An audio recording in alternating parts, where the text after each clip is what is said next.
I'm Kevon Owen, this is Jack Smith, and I heard somebody the other day talking about the differences between facts and opinions. So they were talking about what they saw on the news, and this guy looked at his kid and was like, is that a fact or is that an opinion? And the girl said, well, that's an opinion. And his response was, then what do we have to do about that? And her response was nothing. Jack, do you know how to tell the difference between facts and opinions and how you should respond? I think fact is left without interpretation. 2 plus 2 is 4. If I have 2 apples in this hand and 2 apples in this hand, it's 4 apples.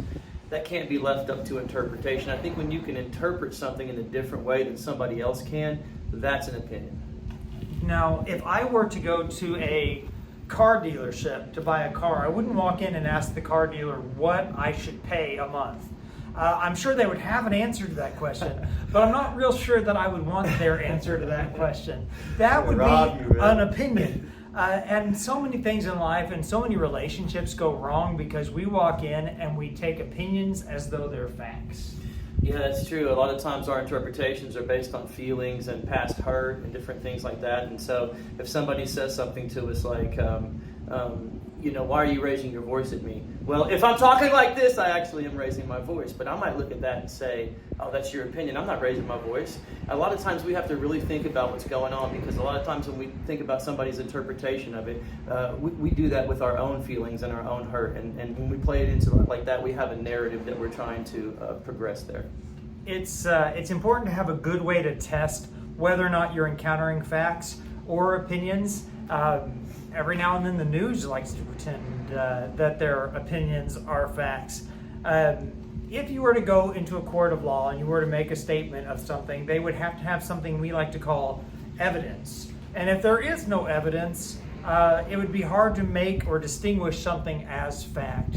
Now, you're mad at me would be maybe a fact if I could go at it and say, you're yelling, you're throwing things, or you're trying to hurt me, would be maybe a fact if I look at it and go factually, you're trying to hurt me. But if it's just because I feel like I disagree with what you're saying, is that fair? Is that true?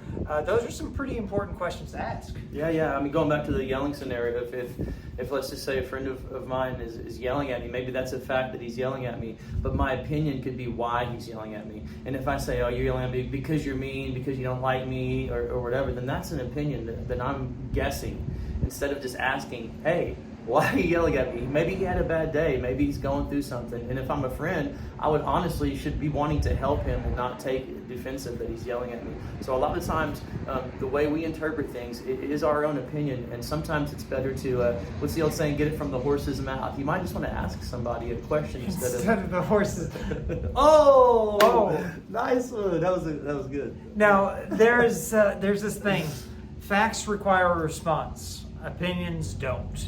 And if you have a good handle on which one is which, it tells you how you are to respond or if you are to respond. You have an opinion that's different than mine. Okay, this is the fact. The fact is that a car is coming right for me. Okay, I should probably respond to that. Be able to tell the difference between facts and opinions. And if you need some help interpreting facts or opinions, well, Jack's a therapist. I guess I kind of do some therapy too.